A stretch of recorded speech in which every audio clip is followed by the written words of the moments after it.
왕따라는 말이 처음 생긴 것도 사회적으로 크게 이슈가 된 왕따 문제도 주로 학생들 사이의 일입니다. 그런데 어른이 돼서 한 해 두 해 지내다 보면 곧 새로운 사실을 알게 되죠. 어른이라고 해서 크게 다르지는 않다는 사실을요. 안녕하세요. LPJ 마음건강 마인드헬스 코치 에린입니다. 여럿이 함께 무언가를 하다 보면 마음이 맞는 사람과 그렇지 않은 사람이 생기게 마련입니다. 누군가를 좋아하거나 싫어하는 건 무척 당연하고 자연스러운 일이죠. 문제는 그 다음입니다. 마음에 들지 않는 사람이 있어도 존중하고 배려하면서 원만하게 지내려고 노력을 할 것인가? 아니면 편을 갈라 싫어하는 사람을 괴롭힐 것인가? 어른이 되면 다들 성숙해져서 싫어하는 사람에게 티를 내거나 약한 사람을 괴롭히거나 희생양에게 화풀이하지 않는다고 믿고 싶지만 그렇지 않은 것이 현실인 것 같습니다. 오늘은 어른들의 왕따 이야기, 직장 내 왕따 문제를 한번 살펴볼까요? 회사에서 집단 따돌림으로 심한 고통을 겪는 분의 사연입니다. 앞뒤 가리지 않고 주어진 일에 최선을 다하다 보니 같은 팀 선배들보다 매번 좋은 평가를 받았는데요. 그런 일이 반복되자 선배들 마음이 돌아섰습니다. 말발이 세고 소란스러운 선배 3명이 한 마음으로 뭉치기 시작한 것입니다. 이분이 아주 어려운 일을 해내면 선배들은 그건 별게 아니라고 폄하합니다.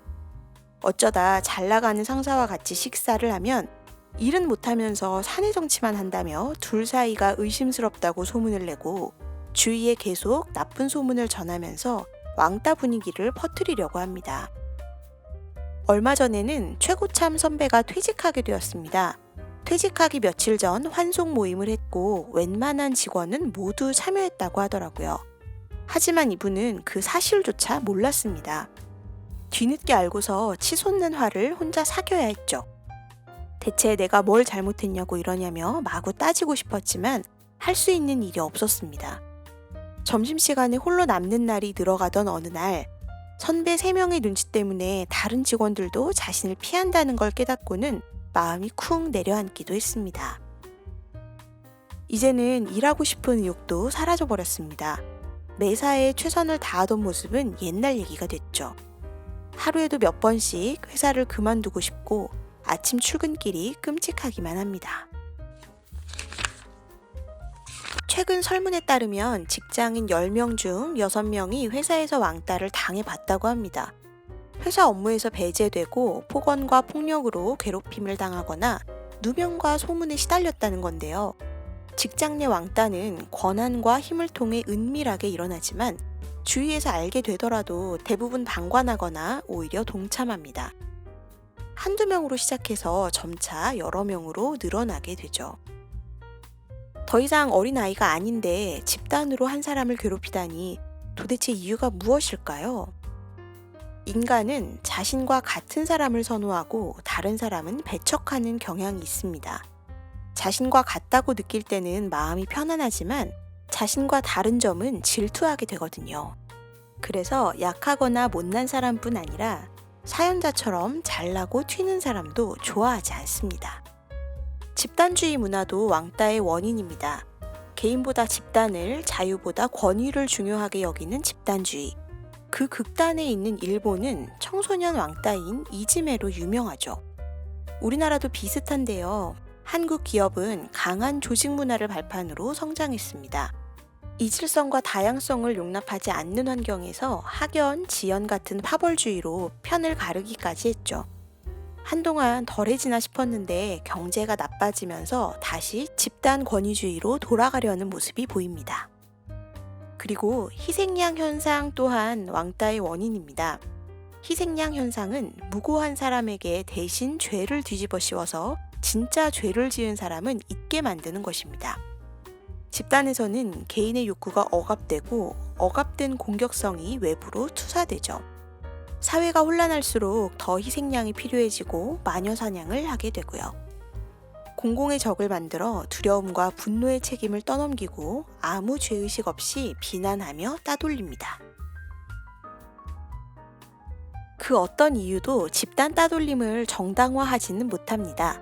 하지만 위의 사연자처럼 운 나쁘게도 직장에서 왕따가 된 분들께 정신과 전문의 후박사가 전하는 탁월한 처방은 무엇일까요? 첫째, 앞뒤 가리고 살아야 합니다. 나를 먼저 돌아보세요. 자책하라는 말이 아니라 성찰 없이 살았던 나부터 점검해야 한다는 뜻입니다. 그동안 눈치 없이 살았다면 이제는 분위기를 파악해보세요.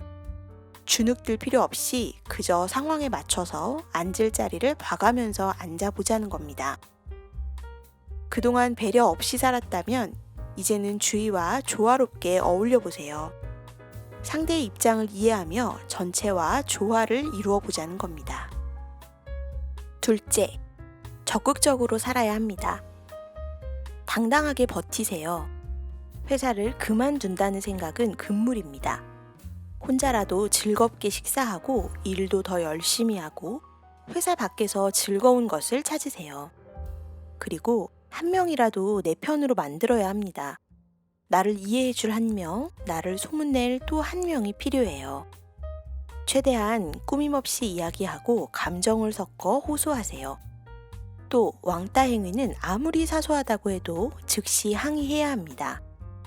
필요하면 기록하고 녹음해서 증거를 확보하고 혼자가 아니라는 걸 보여주세요. 이도 저도 안 되면 외부에 알리거나 사내 상담을 받는 것이 좋습니다. 셋째, 영민하게 살아야 합니다. 가면을 쓰세요. 그동안 순진하게 살았다면 이제는 영악해집시다. 늑대들 사이에서 양이 살아남으려면 늑대 가면을 써야겠죠. 그동안 밖으로 잘 드러나는 삶을 살았다면 이제는 눈에 띄지 않게 지내세요. 모든 소문은 내 입에서 나간다고 생각하고 흔적을 남기지 않게 민첩해지세요. 그동안 이기기만 했다면 져주는 것도 방법입니다. 이보 전진을 위해 일보 후퇴가 필요할 때도 있으니까요. 인간이 사회적 동물이 아니었으면 좋겠다고 생각해 보신 적 있으신가요? 혼자서도 아무 어려움 없이 행복하게 살 수 있다면 좋으련만 사회적 동물인 우리는 다른 사람의 도움이 꼭 필요합니다. 그래서 여러 사람들과 함께 지내다 보니 인간관계에서 받는 스트레스가 어마어마하죠. 내 마음도 뜻대로 되지 않는데 다른 사람 마음까지 얽혀 있으니 인간관계는 참 쉽지 않습니다. 하지만 상처를 주는 사람이 있는가 하면 그 상처를 치유해주는 사람도 있게 마련입니다. 짧은 영상이지만 여러분께 이 영상이 조금은 그런 역할을 할 수 있길 바랍니다. 그리고 혹시 지금 왕따를 당하고 있더라도 여러분은 여전히 소중하고 가치 있는 존재라는 것 이미 잘 알고 계시겠지만 한 번 더 말씀드리고 싶네요. 가능하신 분들은 직장 내 왕따 경험을 댓글로 남겨주시면 비슷한 상황인 분들께 더 도움이 될 것 같습니다. 그럼 다음 영상에서 또 만나요.